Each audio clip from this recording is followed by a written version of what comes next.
Pour la première fois depuis 1944, c'est-à-dire au sortir de la Seconde Guerre mondiale, la France a compté plus de décès en 2025 que de naissances. Et ça, c'est plutôt inquiétant. Pourquoi ? Parce que ça va forcément avoir des impacts, 1, sur la démographie du pays, 2, sur la société, 3, sur l'emploi, et 4, effectivement, sur le point de vue économique, et derrière, in fine, le système des retraites. On va voir ça ensemble dans cette vidéo. Il s'agit d'un tournant historique pour la démographie française, selon le dernier bilan de l'INSEE, publié ce mardi 13 janvier 2026. Le solde naturel de la France est devenu négatif en 2025, avec 6000 décès de plus que les naissances. Le pays n'avait pas connu une telle situation depuis la fin de la Seconde Guerre mondiale. Donc, dans les faits, on a enregistré 645 000 naissances pour 651 000 décès. Donc, effectivement, vous avez un solde naturel de moins 6 000 personnes.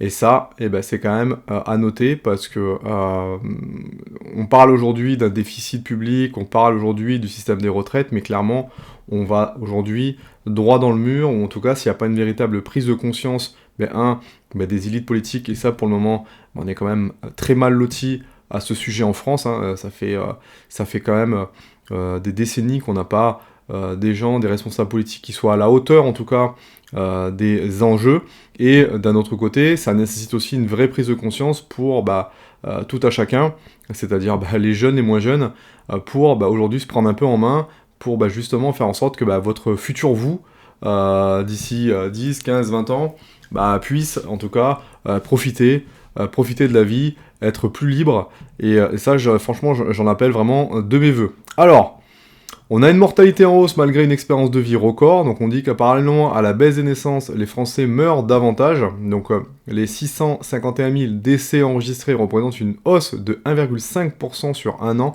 qui sont liés apparemment pour deux raisons principales d'après les statisticiens. Un, lié à des facteurs conjoncturels, donc l'épidémie de grippe, et qui effectivement a un impact significatif, notamment sur des populations qui sont plus sensibles et plus vieilles, et donc plus sensibles à ce type de maladie chronique. Et puis, vous avez également un autre phénomène qui est lié, effectivement, le second facteur structurel, qui est celui du vieillissement de la population. Alors, malgré cette hausse des décès, l'espérance de vie continue de progresser légèrement pour atteindre des sommets, donc 85,9 années pour les femmes et 80,3 ans pour les hommes. Population qui augmente malgré tout très légèrement, je crois qu'on est 69,1 millions à habiter en France, et ça c'est lié principalement à l'immigration. Alors l'immigration, on en pense ce qu'on en pense, mais pour le moment, si on arrive quand même à avoir une population qui augmente en France, c'est grâce à ce solde migratoire qui est estimé à plus 176 000 personnes en 2025. J'ai demandé à mon pote Grok, concrètement, de me faire un petit peu un état des lieux de ce qu'il pense concernant l'impact que ça peut avoir au niveau sociétal, au niveau de l'emploi et au niveau de la retraite pour plusieurs générations, donc à savoir la mienne, la génération 45 ans, celle qui est arrivée juste après, donc la génération qui a à peu près 30 ans, et enfin la jeune génération donc, qui est encore dans les études et qui n'est pas encore arrivée sur le marché du travail, donc à savoir la génération 20 ans. Donc, concernant l'impact sociétal, les impacts sociétaux globaux, donc ce solde négatif accentue effectivement le vieillissement de la population, ça on s'en doute un petit peu. La part des plus de 65 ans passe de 21,8% en 2025 à environ un tiers en 2070, tandis que la population active, les 20-64 ans, diminue de 38 à 34,6 millions. Ce qui entraîne une hausse du ratio de dépendance, donc les personnes âgées par rapport aux actifs, de 37% entre 2023 à 54% en 2070. On voit que c'est quand même énorme.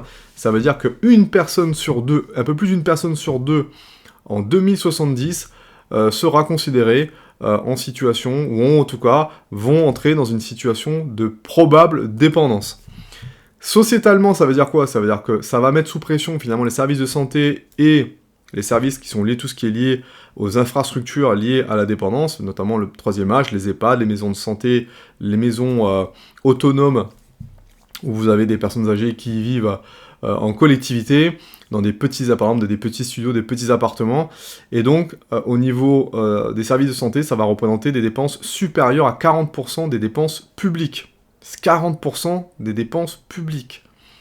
Avec un besoin accru en personnel et en structure pour les plus de 75 ans, donc concrètement, là, pour la limite, pour celles et ceux qui souhaitent s'orienter sur ce type de métier d'aide à la personne âgée, les aides-soignants et autres, il y a probablement des débouchés, si on en croit en tout cas, les projections que l'on va avoir sur le vieillissement de la population.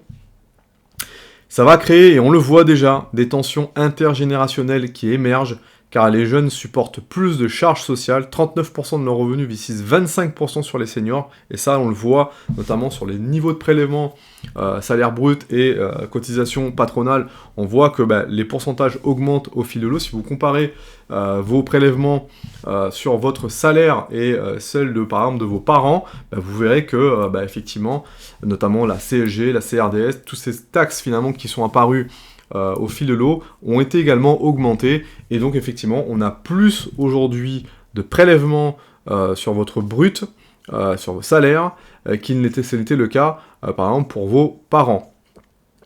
Territorialement, les zones rurales se dépeuplent et vieillissent plus vite, on le voit, 30% des seniors visent 17 à 20% en urbain, qui entraîne effectivement une hausse de la désertification et des inégalités aux accès aux services. Alors on le voit, l'État qui essaye, les pouvoirs publics qui essayent de mettre en place des maisons de santé ici et là, mais clairement quand vous habitez en zone rurale, c'est la misère pour trouver un dentiste, c'est la misère pour vous trouver un médecin généraliste qui veut bien vous prendre, ils ont déjà leur patientèle, c'est compliqué, des spécialistes, j'en parle même pas, des cardiologues et autres, il faut aller dans les grosses agglomérations, enfin bref, c'est une grosse misère. L'immigration nette, donc plus 70 000 par an dans les projections de référence, atténue cela en maintenant une population active, mais son impact est quand même limité par un taux d'emploi inférieur, parce que pourquoi ? Parce qu'aujourd'hui, on est plutôt sur une immigration subie qu'une immigration choisie, et donc quand vous avez des personnes qui sont sans qualification qu'il faut former, ne vous attendez pas à ce qu'on se retrouve sur des taux d'emploi qui s'améliorent avec le temps. Sans réforme, cela pourrait freiner la croissance économique et creuser donc les déficits publics avec des dépenses liées au vieillissement potentiellement à 60% du PIB, je dis bien 60% du PIB qui serait lié aux dépenses liées au vieillissement de la population en 2070. Donc c'est énorme. Ça, ce sont les impacts sociétaux. L'impact sur l'emploi et la retraite par génération, donc on va le voir. Premier point, c'est la génération, donc 45 ans, celles qui sont nées comme moi en 1980 et 1981, donc qui normalement devraient prendre leur retraite si réforme, et bien évidemment qu'il y aura d'autres réformes entre-temps, mais qui normalement, au vu des curseurs actuels, devraient prendre leur retraite entre 2045 et 2046. Concrètement, sur notre génération à nous, on subit les premiers effets du vieillissement des baby boomers, donc besoin accru en dépendance dès les années 2020, on le voit, on en parle de plus en plus, ça devient de plus en plus prégnant dans l'actualité, etc., etc. Elle contribue fortement aux charges sociales sans forcément bénéficier encore pleinement, parce que nous, effectivement, on paye plein pot, mais pour le moment, on commence à peine à effleurer le fait de dire que dans 20 ans, on va nous-mêmes, normalement, bénéficier également de ce système par répartition. Et ça, on le voit dans la société, quand on parlait un peu du budget, effectivement, quand vous regardez, il y a eu pas mal de débats, des tensions, notamment entre les personnes qui bénéficient déjà de la retraite et les personnes qui sont actives. Et ça effectivement, ça entraîne des tensions avec les seniors. L'immigration aide à maintenir l'équilibre aujourd'hui, mais les inégalités territoriales, ruraux versus urbains, pourraient affecter leur mobilité. Au niveau de l'emploi, taux de l'emploi qui reste encore relativement correct, pour celles et ceux qui veulent vraiment bosser en France, vous pouvez aller bosser, il y a du boulot quand même. Mais sous-emploi des seniors, effectivement, les seniors ne sont pas suffisamment employés. On le voit, la tranche 50-64 ans a environ 60,4% du taux d'emploi, contre 75% en Allemagne. Vous voyez, donc concrètement, il y a encore là-dessus, je pense, un axe d'amélioration en France à faire, c'est-à-dire de pouvoir former en continu, notamment nos seniors qui puissent s'adapter aux technologies, à leur nouvel environnement de travail. Sinon, ça va créer effectivement un risque de chômage structurel. Donc, pénurie sectorielle, on voit qu'il y a des secteurs effectivement qui offrent des opportunités, notamment le secteur de l'éducation, la santé. On le voit dans certains domaines également industriels où on a besoin de main-d'œuvre. Les métiers de bouche, on a également besoin de main-d'œuvre. Mais pour ça, il faut former les gens. Voilà, il faut former les gens, il faut donner le goût à l'effort à certains, et il faut les remettre sur le marché du travail. Et ça exige effectivement, en tout cas pour des gens qui ont déjà été formés, qui ont déjà eu d'autres vies, des expériences professionnelles, de pouvoir effectivement leur apporter davantage de flexibilité en les formant. La retraite, proche de la retraite, donc normalement à l'âge effectif de 60, alors là la réforme elle est passée, mais je pense qu'on va la remettre à 64 dans pas longtemps. Effectivement, on devrait bénéficier des réformes passées, donc des durées de cotisation plus longues, mais des pensions qui restent encore pour l'instant relativement intéressantes, avec un taux de remplacement à 70-80% du revenu d'activité. Ça, ce sont bien évidemment pour les fonctionnaires, hein, pour les gens qui bossent dans le privé, c'est moins. Croissance des pensions limitée, légèrement en dessous de l'inflation, et c'est effectivement ce qu'on voit, hein, chaque année, c'est toujours la disette quand on voit que les pensions sont à peine revalorisées. Déficit du système qui pourrait imposer des hausses de cotisation, 0,4 points d'ici 2030, ou un recul supplémentaire de l'âge. Effectivement, pour l'instant, c'est ce qu'ils ont essayé de faire, c'est-à-dire qu'à chaque fois, on décalait comme ça l'âge de départ légal à la retraite pour essayer effectivement de faire en sorte que le système puisse à peu près s'équilibrer, mais on le voit, c'est compliqué, il n'y arrive pas, en tout cas pas uniquement avec ce seul curseur. Donc niveau de vie relativement stable à court terme, en tout cas c'est ce que c'est ce que nous dit Grok en récupérant des informations, notamment du corps retraite et des statistiques. Mais déclin potentiel si les réformes se durcissent, effectivement. Si on nous ponctionne davantage sur nos salaires, effectivement, le pouvoir d'achat va s'en prendre une claque pour un système, encore une fois, qui s'apparente de plus en plus à un système de Ponzi. Pour la génération 30 ans, donc celle qui est née vers 1995-1996, qui normalement devrait prendre leur retraite vers 2060-2061 avec les curseurs actuels, au niveau sociétal, donc ils supportent le pic du vieillissement, donc le ratio de dépendance à 45-50% en 2040, plus de charges pour les retraités et moins d'investissements, notamment en éducation jeunesse, qui va probablement entraîner des tensions intergénérationnelles accrues, encore plus que ce qu'on est en train de vivre aujourd'hui, car ils vont financer un système déséquilibré. L'immigration compense partiellement la baisse de natalité, mais intègre des défis d'intégration sociale. Voilà, donc clairement, cette génération-là va rapidement se retrouver dans la merde. Concernant l'emploi, entrée en milieu de carrière avec des pénuries de main-d'œuvre, des opportunités éventuellement dans la santé-dépendance, mais précarité accrue, carrière plus longue, entrée tardive, taux d'emploi des 15-24 ans à 34,4%, boosté par l'apprentissage, mais besoin de formation pour compenser la réduction quantitative des actifs. C'est-à-dire, concrètement, plus vous gagnez bien votre vie et plus, finalement, vous cotisez dans le système, et moins vous avez des hauts salaires, et forcément, le taux de cotisation étant plus bas, parce qu'il s'agit tout simplement d'un calcul de pourcentage. Donc, effectivement, si vous voulez compenser la réduction quantitative, il faut absolument envoyer du lourd sur la formation pour qu'on ait plus d'actifs, en tout cas, qui viennent, en tout cas, travailler sur le marché du travail. Hausse potentielle des salaires due au shortage, mais freinée par de la faible productivité. En tout cas, ce sont les projections de Grok sur le marché du travail pour la génération 30 ans. Pour la retraite, qu'est-ce qu'il nous dit? Impact total des réformes 2023, donc l'âge à 64 ans, les carrières 38-40 ans, taux de remplacement en baisse, donc pour lui, la cohorte 70%, notamment pour la fonction publique, vise les 80% pour les personnes les plus âgées. Concrètement, pour lui, ça risque de baisser, avec des pensions indexées sur les prix, déclin relatif de 4,5 points d'ici 2030, il envisage des cotisations plus élevées, plus 3,2 points d'ici 2070 pour rééquilibrer le système, une durée de retraite stable, 24-25 ans, mais un niveau de vie relatif qui chute par rapport à ce qu'on a pu connaître aujourd'hui. Donc concrètement, avec le système actuel, la génération 30 ans risque finalement d'avoir une pension de retraite qui soit moins élevée que celle de la génération 45 ans. En tout cas, ce sont les projections, ce sont des études. Si malheureusement on ne devait pas changer le système. Risque de réforme supplémentaire si le déficit persiste. Âge à 65,9 ans en 2045 pour l'équilibre. 65,9 ans pour l'équilibre. Voilà, c'est ce que nous prédit en tout cas Grok pour la génération 30 ans. Et on voit concrètement ce qui pourrait se passer pour la génération 20 ans, donc ceux qui sont nés vers 2005-2006, donc c'est le cas par exemple pour ma fille, qui semblerait pourrait prendre sa retraite vers 2070-2071. Donc là concrètement au niveau sociétal, donc elle irait d'une population qui est en déclin. Donc on aurait en 2070 effectivement des projections qui montrent qu'on aurait moins d'habitants en 2070 en France que ce qu'il est annoncé en 2025. Avec un vieillissement maximal, ratio à 54%, moins d'enfants signifie moins de classes, moins de ressources éducatives, mais des investissements ciblés donc pour booster la productivité, tension forte avec les seniors car ils payent pour un système en déficit chronique, immigration essentielle pour maintenir la croissance, 90% de l'augmentation démographique serait liée à ou la stabilisation ou le déclin démographique, suivant comment on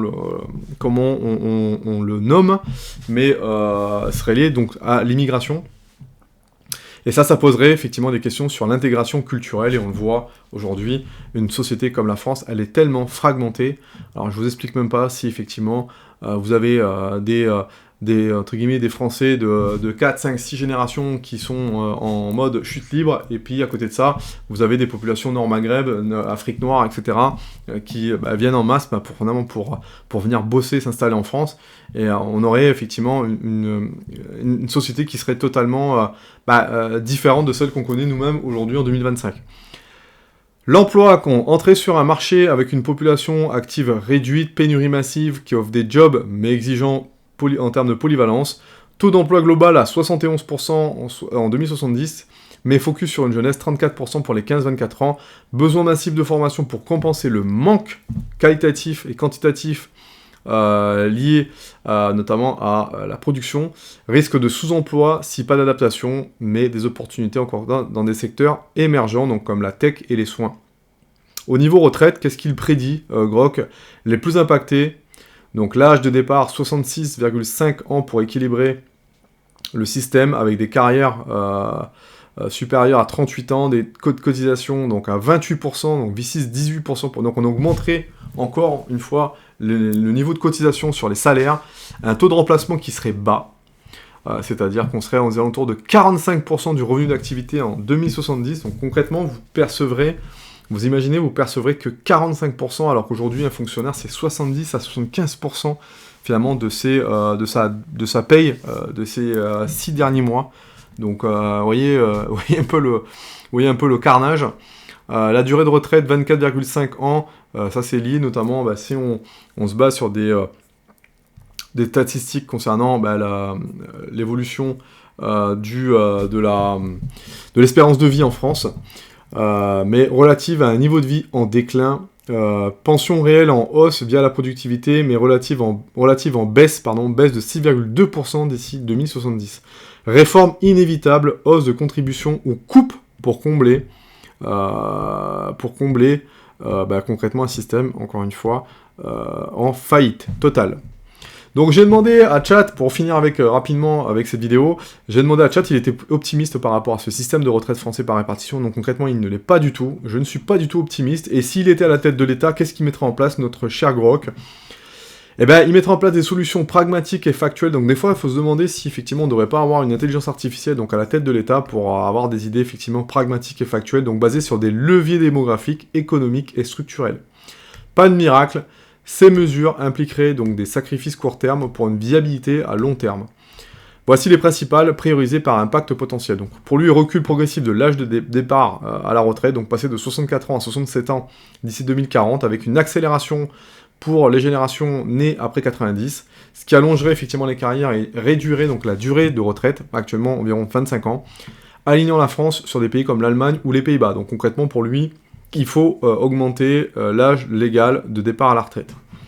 Hausse modérée et ciblée des cotisations, donc augmenter les taux de A1 à 2 points sur 10 ans, mais seulement pour les hauts revenus, donc au-dessus. Donc là, il commencera à nous faire un peu du socialisme, Grok, c'est-à-dire qu'on toucherait uniquement les hauts revenus, au-dessus de 50 000 € par an pour limiter l'impact sur les classes moyennes, couplé à une réduction des niches fiscales pour les retraites complémentaires. Donc ça comblerait environ 20 à 30% du déficit sans freiner l'emploi. Qu'est-ce qu'il nous trouve d'autre comme idée? Stimulation de la natalité et de l'immigration qualifiée. Alors lui, il parle d'immigration qualifiée, donc investir 10 milliards d'euros par an en politique familiale, congés parentaux étendus, crèches gratuites, allocations indexées sur l'inflation pour viser un taux de fécondité de 1,8 à 2 enfants par femme, ce qui permettrait effectivement le remplacement, parce qu'il me semble que c'est ça, c'est entre 1,8 et 2 pour qu'on ait une population qui se remplace naturellement. Parallèlement, plutôt même 2, d'ailleurs, pour un homme et une femme, c'est 2, donc plutôt 2.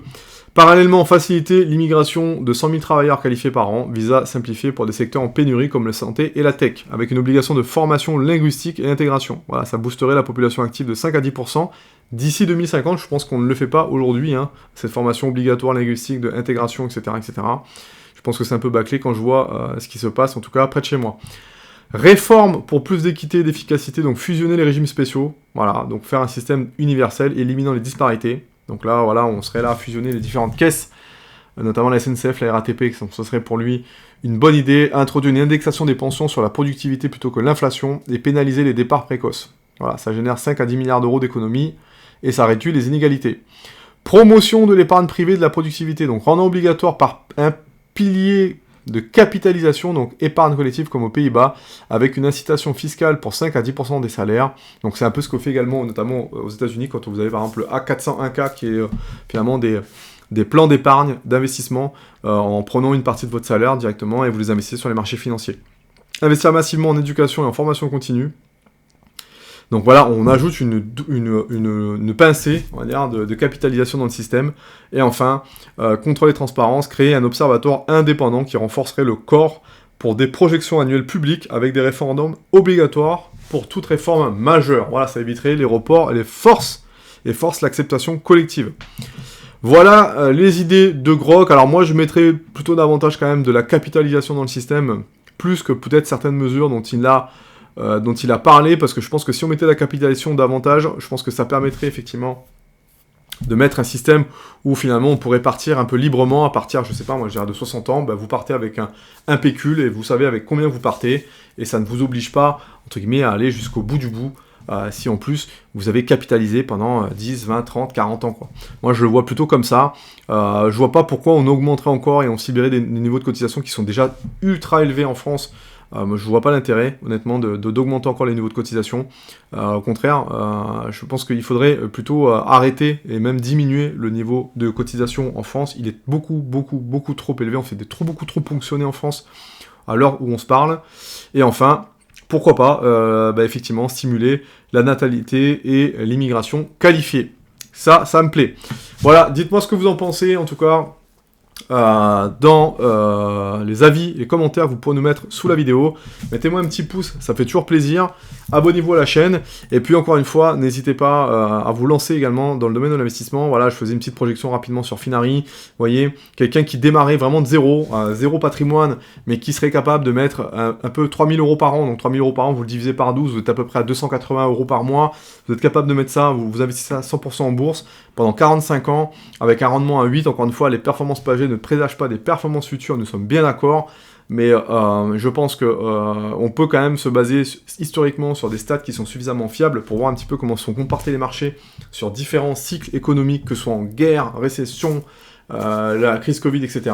Et jusqu'à preuve d'aujourd'hui, la classe active des actions, c'est quand même la classe la plus intéressante quand vous souhaitez capitaliser sur du long terme. Et là, regardez, au bout de 45 ans, vous pouvez vous générer un revenu passif de 1 347 euros par mois pour un capital final de plus de 400 000 euros.